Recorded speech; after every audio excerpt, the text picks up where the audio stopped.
The following is a compLexity production. 1, 2, 3, compLexity! This is the press conference, streaming live from the Dallas Cowboys World Headquarters at the Star in Frisco. Oh, you don't be serious, man! You've got questions, we've got answers. And now, your hosts, compLexity.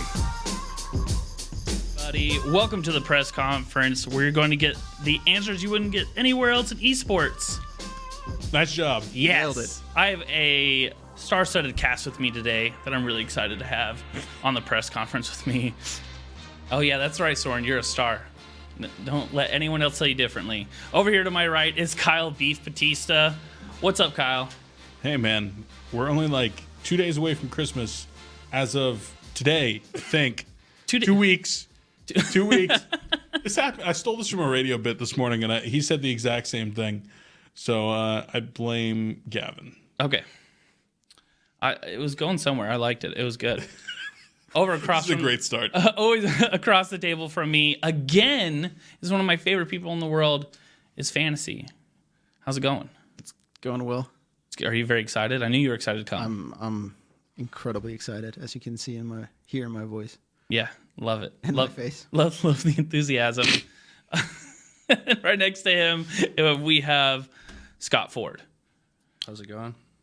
Which, for a long time, I didn't know. I kept seeing on Discord, I'm like, who's Popcorn? And I did not know until recently that was... on Discord, it's not Popcorn. It's actually Scott Ford. Where have I seen Popcorn then? On the website. They look the same to me. Anyways. Glad to be here and see your script in 37,000 font. That's what I was hoping to see. Oh, yeah. Dude, you should... Yeah. There's a reason why I read children's books, because they're just my font size. I have pictures if you want. I was about to say, Scott brought a picture book to and picture book? Yeah. Guys, you know me too well. Well, I'm really excited for for the press conference today, where we're going to be talking about the weekly goings-on here at compLexity, and we're also going to be addressing everyone's questions that you guys have gone into Twitter and Discord and hit us up. So make sure you guys do that this next week. You guys use the hashtag ColePC, go inside the Discord for the press conference, and also hit us up on Facebook. Send me a message. I actually had a couple fans DM me. I had one stop me at a Stars game. There you go. McNearly stopped me at the Stars game, and she said actually one of her favorite people to have on the show was Sören. Not surprised. She honestly thinks it's a bit. She honestly thinks it's a bit that Sören does not like to be on the show. No. Sören doesn't like anything. It's true. Well, as we jump in, but right before we jump into this past week's events with compLexity, I did want to talk about a giveaway we have going on. Beef, what are we giving away? We're giving away a GTX 2080 Ti, the best graphics card ever, hands down. And this is the second time we've given out one, or the second? Second. Yeah. There's sometimes I love working here, and there's other times I wish I could be You're not qualified. eligible. I know. You're not eligible, man. You I know. can't do it. I know. And you guys, then I have Ashley. I even have my 6-year-old make accounts to try to get it, and you guys always find it. Yeah. It's a travesty. Okay. So what do people need to do to be able to get that? They need to jump on our Twitter. Yeah. Go through the different links. Make sure you find the tweet and visit cole.vg/giveaway, and that's going to be going on for about 3 weeks here. Good. Make sure you guys go do that. That is a stellar graphics card, and those are really, really, really hard to find right now. And they're really expensive. Yes. Yes, it's free. That's a good Christmas present right there. $1,200 graphics card. For yourself. I'm not giving that away to anyone. There you go. So what we're going to do is we're going to jump right into everything compLexity this past week. And the first thing I want to talk about, which was very exciting to watch, was Madden. We had Drini up at the Madden Classic over in Las Vegas. And it was a lot of fun to watch. Saturday, we were in the office filming some content pieces, and I wanted to watch Drini more than I was actually doing the content, which is rare for me. Sören, you were reacting to it pretty well from what I remember. I was screaming a little bit. A little bit. Good. So tell us what happened with Drini this past week at the Madden Classic. Well, he got into the quarterfinals, so just to put it in perspective, because we don't talk about Madden that often, and it's sadly still like a niche esports. So Madden Classic is the first major of the Madden Championship Series. There's going to be 4 majors. This one is called the Classic because it's the old game mode. It's head-to-head. You play the team's roster that you actually play with. So we We saw a lot of Kansas City just because Tyreek Hill is a little bit too fast. And Mahomes is throwing no-look passes. Yep. And we saw a lot of Patriots, and we saw Bengals for some reason in the top 4. Yeah, I have no clue. But so that felt a little bit boring after a while. But Madden is always hyped to watch. It's just no commercial breaks. I mean, just especially action. for big football fans like us. Yeah. Yeah. And Drini did well.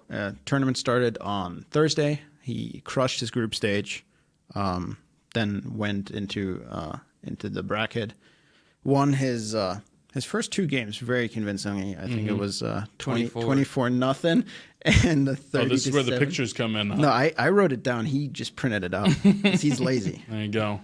So 32-7 against Manu to end the Friday, and then going into Saturday, he was on the collision course with Skimbo.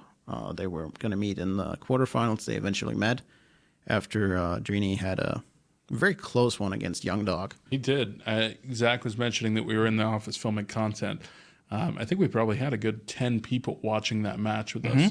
We were supposed to be there playing Smash Brothers. Yeah. We ended up everybody watching Madden instead and cheering quite a bit. That was a scary one. He had some crazy Julio Jones touchdowns. Yeah, he fell behind early. I think he had a good angle on that Julio touchdown, and the game just decided no. He got maddened. Yeah, the game just decided no. He got a kick returned against him and a long run. Just he on the kick return he ran into his own Yeah, that was crazy. his own defender and then the left side. Either way, got the dub there, played Skimbo. Yeah. And Skimbo got some really sick breaks. Skimbo He also played well, incredible this entire yeah. weekend. Like, the eventual winner. yeah, Yeah. got his 3rd belt. Back-to-back GOAT? back-to-back Madden Classic winner. I wouldn't go that far, but Maybe potential GOAT. there's a lot of Got goat points. GOAT points. Goat points. good There you points. go. Yeah.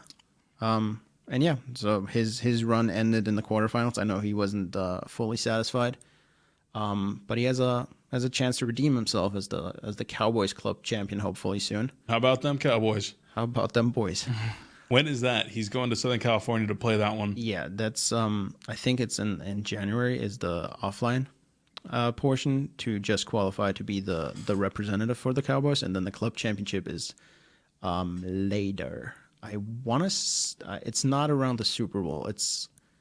I want to say it's the draft one now, because they changed around the tournaments. Gotcha. So that will be his next event, though. Will be the offline. The next event will be trying to qualify as the Cowboys club champion. Yes. Perfect. Cool. We'll be rooting for him to represent that blue star. Scott, did you share the similar thought that I had? Is that I wish real football was this fast and had random glitches. Did you watch the Chiefs and the Rams? No, I did not. How about? Oh yes, That was like 56-49 or something. Yeah, I mean, I'm just used to no commercial breaks because I'm a soccer guy. So I like just to see the action and then take a little 15-minute break and then see the rest of the game. So yeah, if NFL was just as fast as Madden, it'd be fun in one way, but the atmosphere of hanging out with friends, eating, drinking wouldn't be that fun. Yeah. It was a fun game. I think it was a lot of our team, our organization's kind of first exposure to the esport. So it was great, really fun. But yeah, we got other stuff to talk about too. Yep, enjoyed it. And then a great thing to bring up right now. Usually when we talk about Dota, it has not been that fun of a topic to bring up. But Wow, that shots is fired. That is different this week, my friends. Different this week. This Dota team grinded after not being able to qualify. Ground? Huh? Ground? They grounded, grinded. They did all of the above. After not qualifying for the China Major, they came back and now are qualified for ESL Katowice. Beef, talk to me. How are we feeling about qualifying for Katowice? Qualifying is generally a good thing. So I'm pretty stoked about that.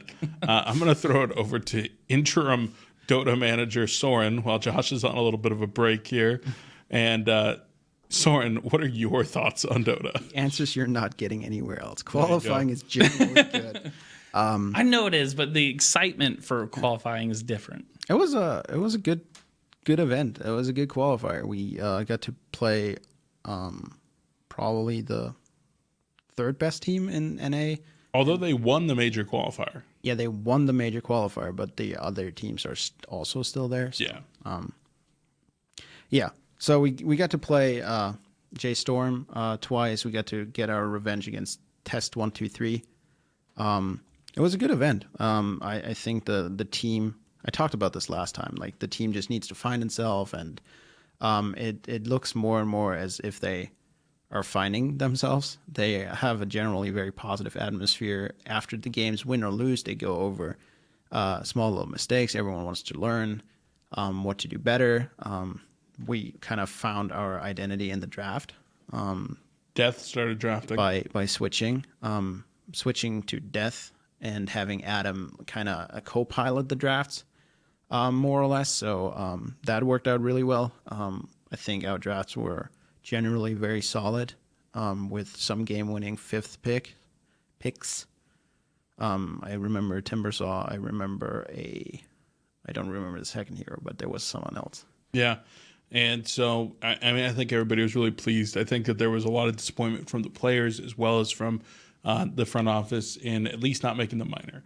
Making the major with a brand new team that's a pretty far-fetched goal. But making the minor we thought was attainable. Weren't able to pull it out there. Started to find our identity, and getting this qualifier really, it was something that we felt that we really needed. And so the players were very proud about that. The org very proud about that as well. But for right now, everybody is kind of flying back home and taking a little bit of time off here for the holidays. So our Southeast Asian players are actually flying back right now. And then we will have everybody, at least the plan currently, is to reassemble for a boot camp during the upcoming major, so that we can get really good practice versus the teams that are over there in China. Because unfortunately, when everybody's out, you got the three top teams in North America not here. Scrim practice is not very good in North America. Yeah, even when they're here, and you have the Dota is now in cycles, so you have basically a major qualifier every single time is on your schedule, and then you obviously don't want to scrim against the best teams because you don't want to give away strats, you don't want to show your hand too fast or be somehow suckered into showing them like a hero you've been working on, or a strat, or a lane, or whatever. So you end up scrimming against tier 2 teams that either don't think they can make them minor or major, or just don't care, and they just want to get good practice. So we have to kind of leave our home soil to get practice, and I think around the major time being in Southeast Asia is very good, because at the major it's similar. You get your group drawings, so you don't want to play those teams. Yeah. Sometimes you think these two teams are good, and I'm going to face them later on, so you don't want to play those. So what ends up happening is that you play the same teams of your region, because they know you anyway, so you don't give anything away. I remember when we were at the Shanghai major, all the good teams were there, and we ended up playing Archon the entire time just because we knew each other. We scrimmed together the entire time, and everyone else didn't want to scrim us or didn't want to scrim them.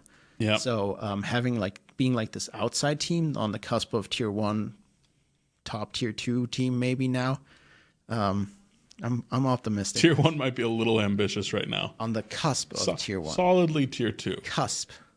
I learned a new word, and it's cusp. Do you think that this win for them was the boost of confidence that this team needed to kind of now bring it to a different level? Now we're going from trial roster to possibly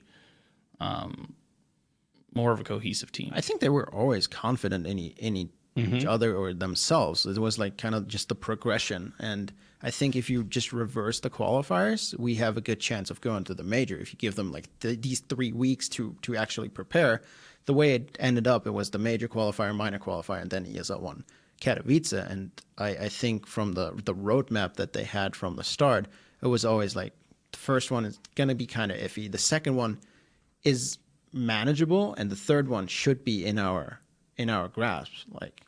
And it worked out that way. They just need to fix the issue of losing the first game consistently. I feel like we've always had that issue. Because it bugs me. Always. Always. Every game. Yeah. It bugs me. Yeah.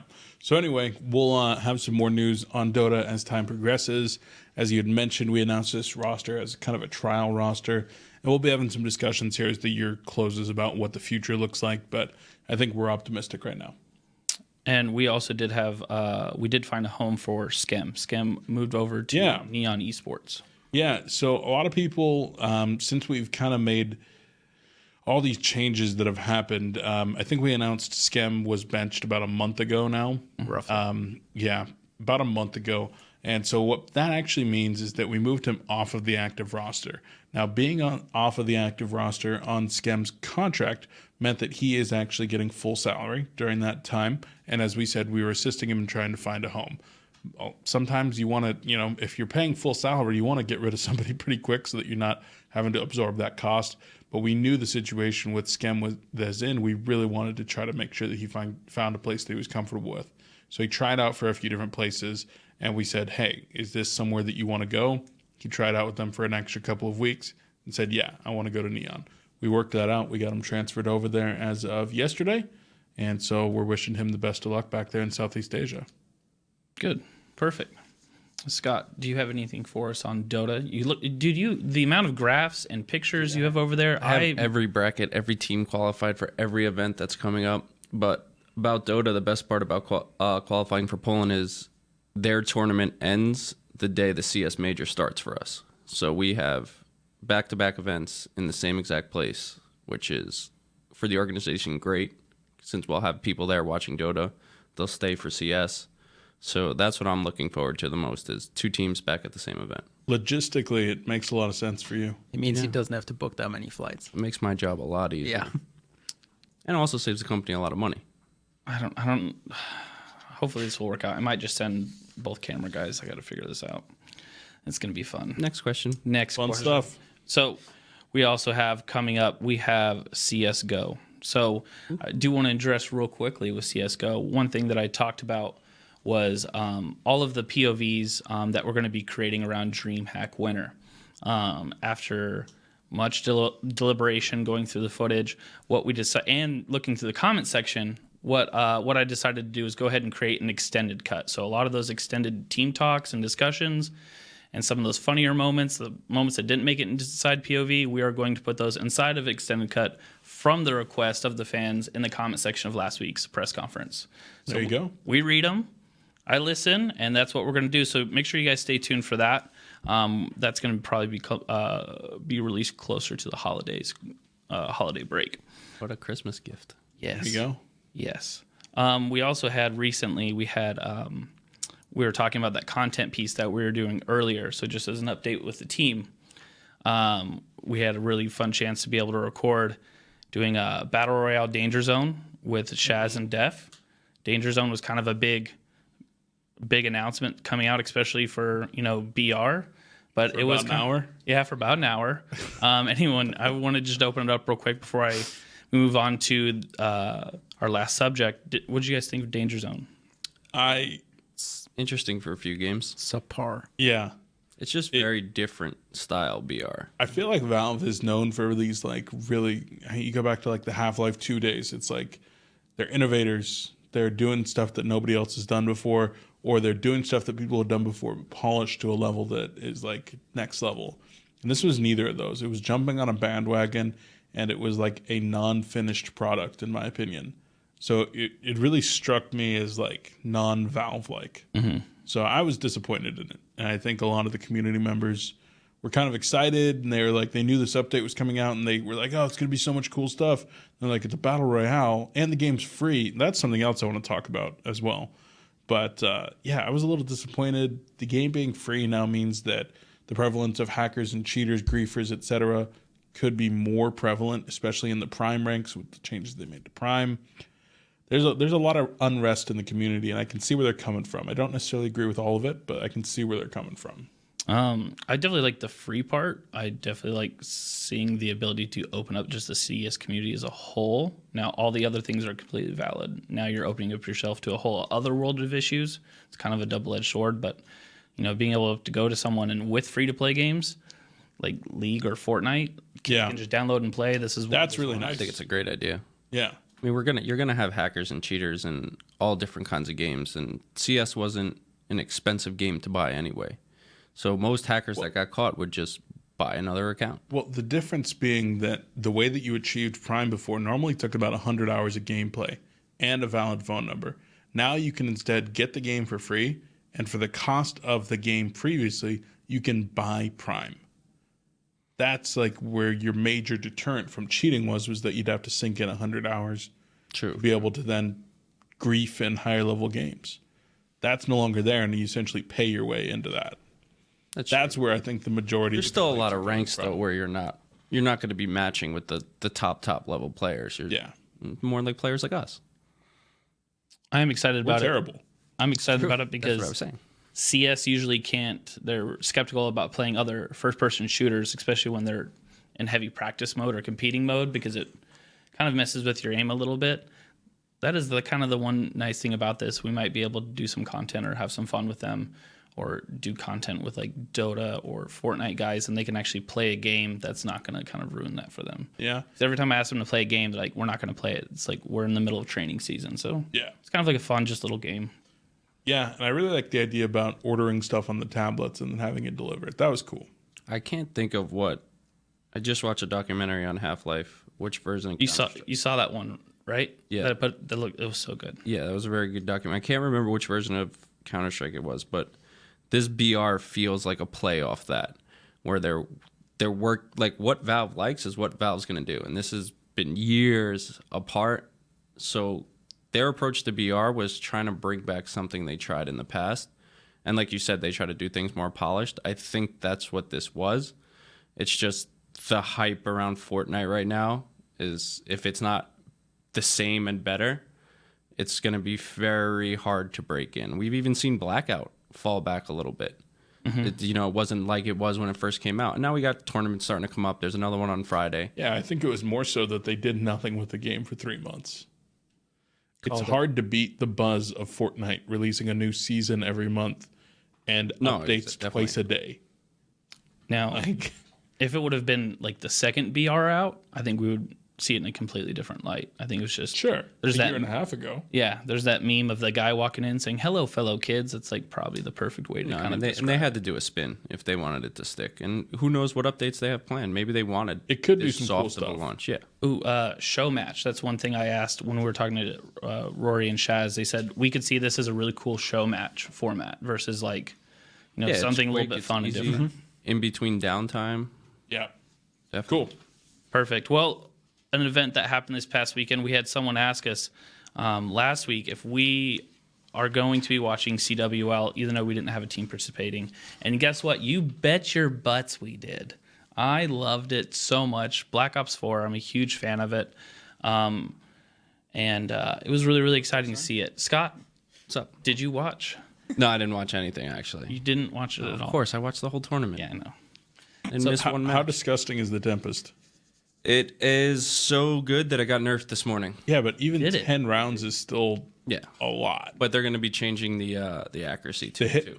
I guess they said the hitbox was bugged. I even remarked that to you when we were watching. I was like, the hitbox on this thing is absolutely disgusting. Yeah, a little bit. Lightning kind of just goes anywhere. It's just like, oh, you aim over here and it hits over here. You're like Patrick Mahomes. It's crazy. No, it's definitely good. And you saw with Dashi and Clace, they're both this weekend. Yeah, both using it very, very well. But what a tournament. Over 200K viewers on all platforms, before the finals. It was just a very, very fun event. Yeah.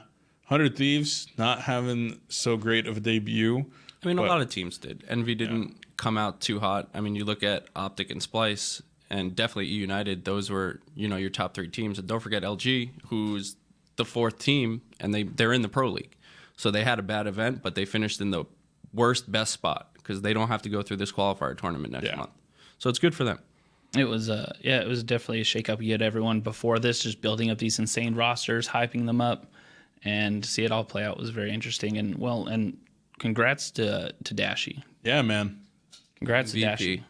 It was his first event win, first time inside the top 8, wins, MVP. Scott told me the morning before the finals, he's like, Dashi's going to win MVP. Yeah. I'm just like, yeah, probably. I mean, The it was kid's just- nasty. Just unbelievable. When his first game, when their comeback, they're down to United 236 to 160. Dashi he was 15 and 23. He finishes 30 and 23. Him and Krim go 30. What was it? Like 39 and 3 to get the comeback win. Holy crap. They dropped 4 maps this event. That team's nasty. 4 maps. Yeah. Well, I really loved watching it this weekend. I'm going to continue keeping an eye on it as things progress here. But definitely a game I would not mind being in if we can find the right fit. No, definitely. It's January 16th is the last spots to get into Pro League. So the teams that finish 5th through 32nd, will be fighting for those last couple spots in the Pro League, which you're in for the rest of the year. The rest of the game, there's no relegation anymore. Cool. Randomness. Why did the tournament get moved to Fort Worth? I mean, there's a million reasons that we don't know. Conventions booking, what shows, artists are coming. I think we have no clue. I'll be going, so I'll definitely be going yeah. for that. Excited for that. And finally, guess what, Sören? You've been kind of quiet over there. I don't like that. So what I want to do right now is I want to talk a little Hearthstone. We have Crane. Hearthstone. Yes, I have an accent. Same. Yes. Same. We have Crane and Casey going up to Philly this weekend currently, right? That's true. Tell us a little bit about that. I mean, it's a normal HCT event. It's the second one after the actual season ended, I guess.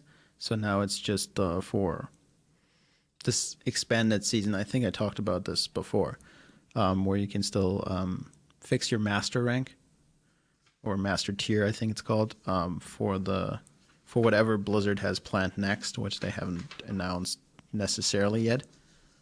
No announcements yet. No. You don't have a printout of the announcement? No, I couldn't find one. So yeah, that's going to be Casey and Crane are going to be there, and then they're off for the holidays as well.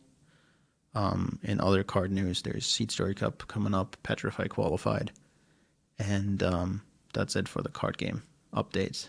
Yeah, I actually want to talk real quick about Tyler.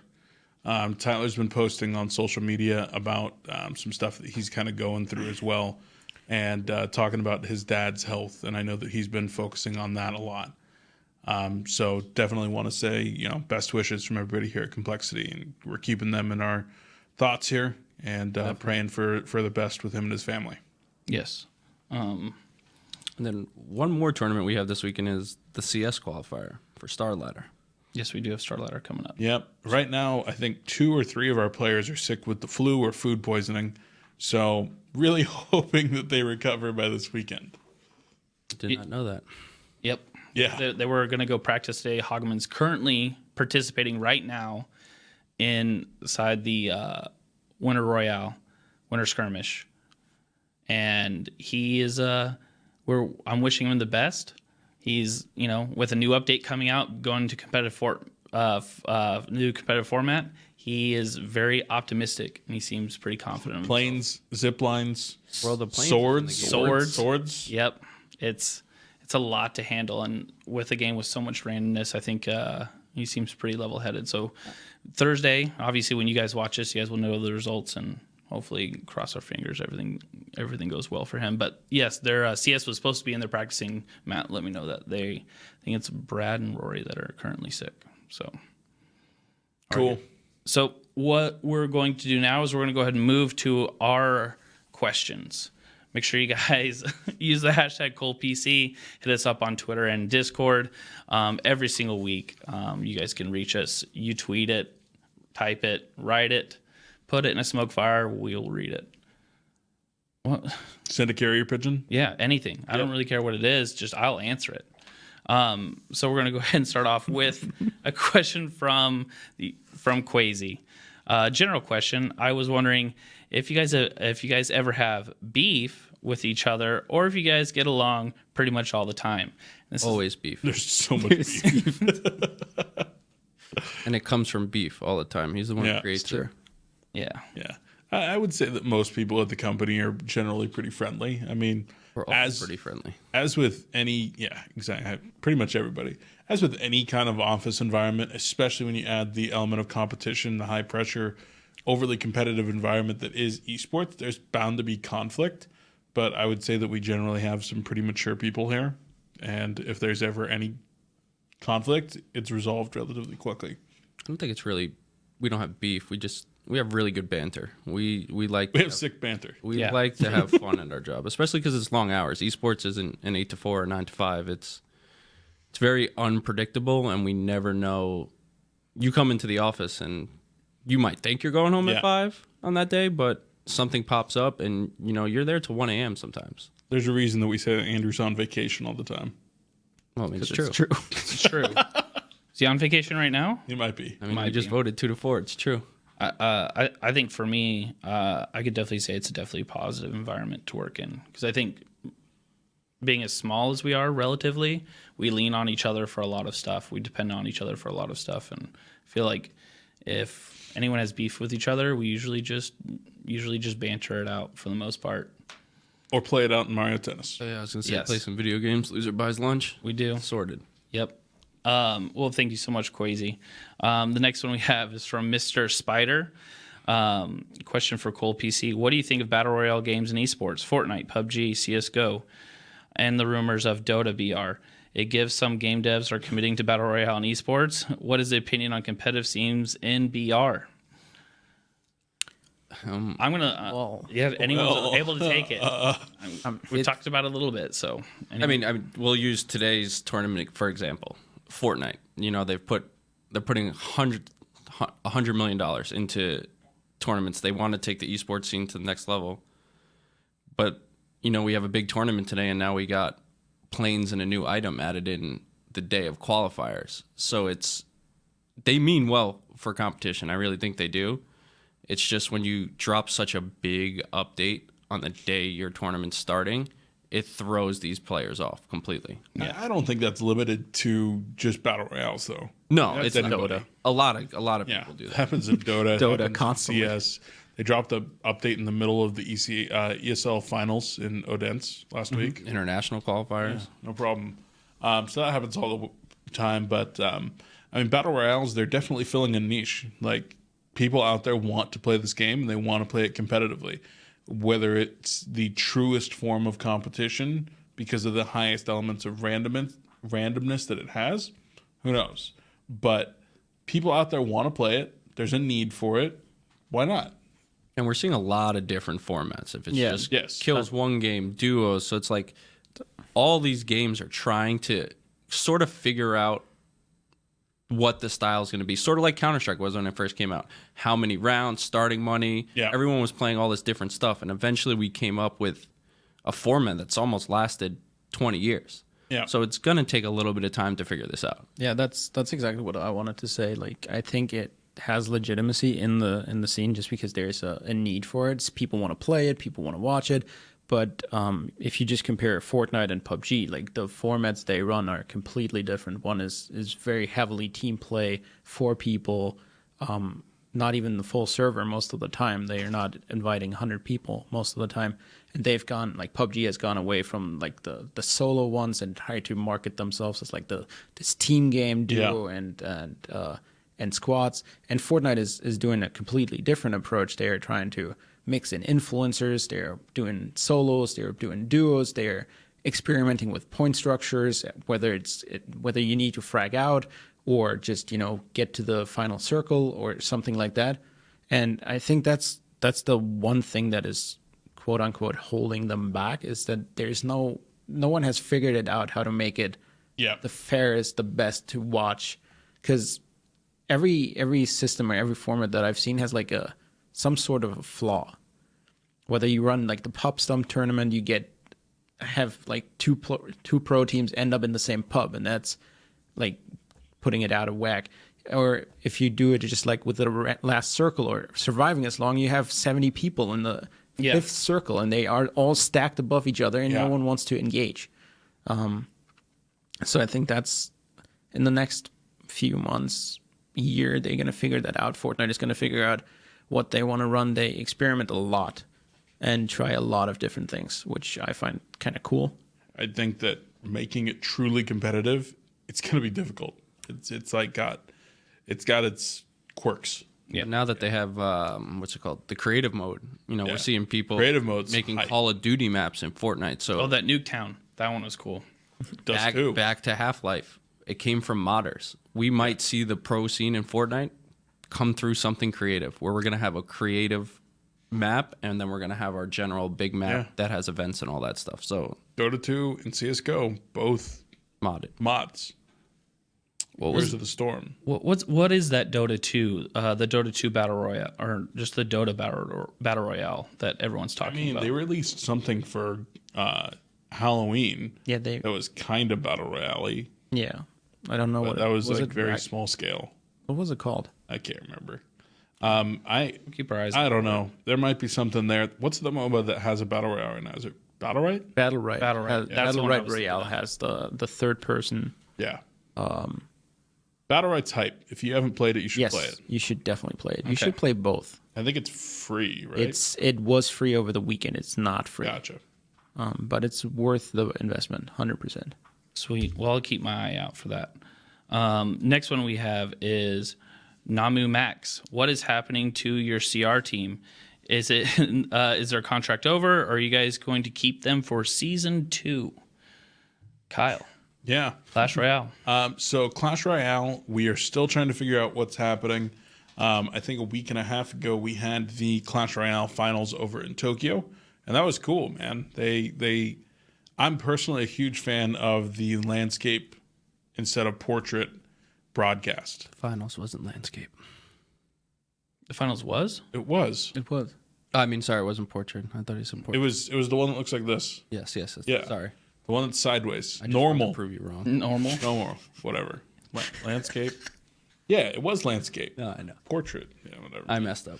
It wasn't the good format. It looked beautiful, and the gameplay was awesome. Immortals went out in the first round, so North America unfortunately didn't take the throne, but it was great. I'm really hoping to see what they have in store for season 2. As for our players, some of our players are contracted through the end of this year, some through next year, and that's something that we're deciding here as we learn more details about CRL, because we don't know what the next season might look like. Maybe it's 10 players, maybe it's only 3 players. Is there going to be another combine? These are things that we need to know before we can really make good, solid decisions about what we do going forward. So we're trying to collect as much information as we can as we make those decisions. But if we have the opportunity and it makes sense to continue with these players, absolutely. We love working with them. And what was the community feedback from season 1? Your perception of the community feedback of season 1 CRL? Positive, negative? I think generally quite positive. I think that the production issues that they had in the early weeks got resolved by and large.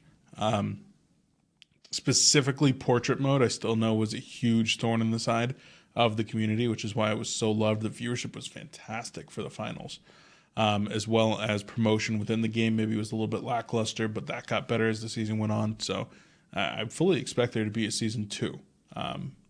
We'll just have to see what it looks like. Perfect. And Colton and Adrian are in Finland currently. Yes, Yeah, they at are. the Brawl Stars reveal/launch. Is that public? Yeah. Yes. Okay. Tweeted about it. Yeah, they tweeted about it. Okay. I just want to make sure. Yeah. You never Brawl know. Stars has been talked about for a long time, but they have No, I just want to make sure that the players being there was public. They very tweeted public. about it. Okay. Very public. I didn't see it. And then if it was not supposed to be public, I blame Colton. It's true. Always. Always blame Colton. All right, next question that we have. This is from nobody inside of our Discord. Just wondering, any chance of Rainbow Six Siege? Sören, Yes. Rainbow there- Six. There is always a chance. There's Always always a a chance. chance. We're- But I want the real answers. I can here, just okay. no. It's a press conference. I just recycle the answers that everyone else gives when we talk about new fights. We are evaluating the space, which we actually do in Rainbow Six. It's a very very exciting game. Ubisoft is very engaged in pushing it as an esports. The Six event is hype. DreamHack is supporting it. Pro League got changed into like a better format, not just like 3 single events, but rather one league where you get more exposure, which is big for organizations. So it has a lot of things going for it, but there's no news to announce from us. We continuously look at it. I'm keeping up with the Pro League in North America and Europe, mostly Europe. What about South America? South America is big in that game, but Yeah. I don't know. That's something to report. I think it's totally something to report. I'm really putting Sören on the spot right here. He's going through in his mind saying, "What can I say? What can't I say?" I mean, I can say everything. We can still cut this, since it's not live. But Doug, don't cut it. Stop. Okay, good. But yeah, the South American scene is massive in that game. Yeah. There's a reason why a lot of North American and European organizations went straight to Brazilian teams. And there's a reason why one of the Pro League finals was in Brazil. They're very, very hyped about the game. And we just gotta see. I absolutely love the game for the specific reason of the in-game gear for the organizations is beautiful.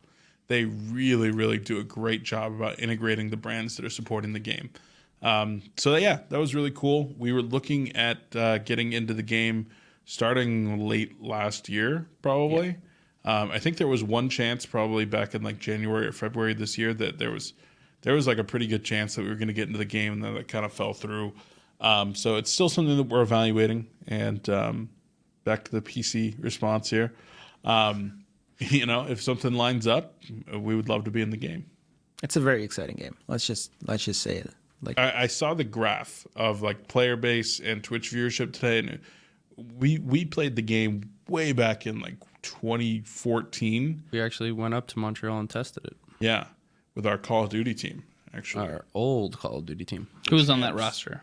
I want to know. Which roster? That was the Call of Duty roster. Akes, Mr. X, Teep. Yep. Dang. The Champs roster. Karma and Krim. I love the in-game stuff, and then they also seem to really support. That's the other thing I like. They look to really support the organizations that are supporting them, but those charms, y'all. Those charms on the gun. I was just talking with one of the owners of an esports team today, and he was talking to me about his charm, and he's so excited about the charm. He's like, "It looks so dope," and I'm like, "Screw you, man! I want a charm." Well, hopefully in the future, not how that phone call went at all. That's not. It was Discord, so I mean. Well, Sören, that was definitely something, so I appreciate it. Yeah. Up next, we have Oxy on Discord. He says, "When will we see the debut of the WinStar logo on the Cole jerseys?" And the more important question, and where is a #ColeAF graphic tee in the making? We are Cole AF. We are Cole AF. We are ColeAF? Oh. That makes much more sense now, huh? Yeah. So we're working on a ton of new designs that we're going to be launching in 2019. We've been working with our players, our fans, and our staff, and we just can't wait to show you all that stuff. Yeah. And I want #ColeAF in any iteration, okay? Yes. Whether I pronounce it correctly or not, I just want it in some iteration. We're going to get you one pronounced wrong. That's fine. Cole AF wristbands. Then I know it'll at least be mine. Awesome. Thank you so much, Oxy. We have another question from Quasi. This one's going to be a little off the rails, but guess what? We're running the show today. Okay. I don't think you can say that 2 weeks in a row. I just whatever. The question's going to be Quasi asks Aikman/Smith. Oh, here we go. Or and Irvin or Prescott, Zeke, and Cooper. So the triplets versus the guys that are going on. The current people there. The current roster, yeah. I think roster. It's too early to pick. He asked right now, so it's the triplets. Yeah, If it's just too give me early, what you if got. it's too early to evaluate the other three, it's Thank the you, sir. triplets. Show me what They you won got. three Super Bowls in 4 years. So yes, it's them. Yeah, they're pretty good. Pretty good. I'm a big fan of the Hail Mary duo, Roger Staubach and Drew Pearson, and throw Tony Dysett in there as well because he's balling. Yep. Can I say my answer I said before, or is that No. too controversial? I don't know what answer I you don't said remember before, what you said. so probably don't say it. Okay. Hit me up on That's what he said. Yep. Hit me up on Discord if you guys There you want. go. Also, we have our last question of the day. We have at McNearly, and thank you so much, McNearly, for stopping me in the Stars game. That was really cool to see you. Really looking forward to the rest of the POVs from Sweden this week. Are there any superstitious behaviors the players/management take during the match days? I don't have one. It's just a knock on wood. Knock on wood. Knock on wood. I'm not really superstitious, but if my team like recognizes something that I do and they lose right after, I stop it. It happened in Dota. So I was present during the draft, and after the draft is done, I leave the room because I have no business being there. And I said good luck, and every single time I left the room and said good luck, they ended up losing. And every single time I forgot it because I got called out or something, they won. And Zack noticed that and was like, well, can you stop wishing us luck? So I stopped that. And the other thing I do is I just cannot sit during games from us, but that's more a nervous tick than a superstition. Yep. There's a couple. Manager's stomach. For a while, everyone thought Sean was a good luck charm. Is that no longer a thing? Our videographer. I don't think it can be. I don't know. Maybe it's a... So you guys probably notice whenever we release CS content on the road, generally that's filmed by Sean. Yeah. Because he's the guy that travels, because we did actually think he was good luck. Yeah. That was a request from the players. They're like, hey, can Sean travel with us? We think he's good luck. Yeah, he was with them at the majors, and that's where that started. He's gotta take a shot and the at one minor. more Yeah, major. the tournaments before it was someone else, and they didn't do good. And then Sean came around, and they. Yep. You make my job harder. That's my point. What else? There's other superstitions. Oh, we did have for the major specifically. We were all watching the match against MIBR, and we all had a table in the front area, and we're eating and everything. Or actually, no, it wasn't MIBR. It was G2. Everything seemed to be going really well, and then we put up the table, and we put up all the trash and all the stuff, and then sat back down on the couch to watch the rest of the match. And then things didn't go well for like several rounds. And we're like, get that table back in here. We literally grabbed the trash out of the trash can, put it back on the table. I wasn't there for this. And then we all put our hands back on the table and watched the rest of G2. Then we won.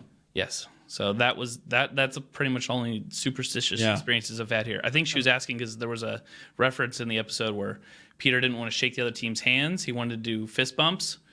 So it was Well, I think that's more about getting sick. Yeah. That's what it was. Because so many people want to shake your hands when you're at events, and for players, it's like when you go to walk on that stage to grab your mouse and keyboard or your controller, like washing your hands and them being wet or putting Purell on it, your hand just doesn't feel natural. So players, like when you're at an event and a player or someone from our org doesn't want to shake your hand, we're not pushing you off. It's just it will affect how we compete. So that's why we're always looking to do the fist bump. Fist bump, sometimes even elbows. We'll stick with the fist bump. All right. Do you have any, Scott, before we wrap up? I mean, knock on wood's the big one here. Yeah. For years, I mean, we basically ran the organization via text chat for many years.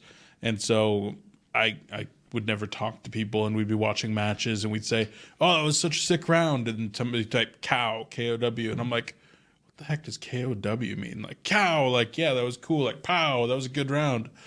Like 5 years later, I realized that stood for knock on wood. And it's something that Jason firmly believes in, is jinxes. And as a result, I believe in it pretty damn well, too. Yeah. Sören doesn't. There's a few other people. Wait, didn't you jinx us once? Or was it Paul, maybe? Oh, it was most certainly Paul. Yeah. I remember one time we were watching a match, and I'm just like, oh, that was pretty. I'm like doing everything I can not to jinx us. And Paul's like, wow, that was a great round. I'm like, Paul, go knock on some wood. He's like, dude, jinxes aren't real. We lose like 4 rounds in a row and lose the map. And I was just like, Paul.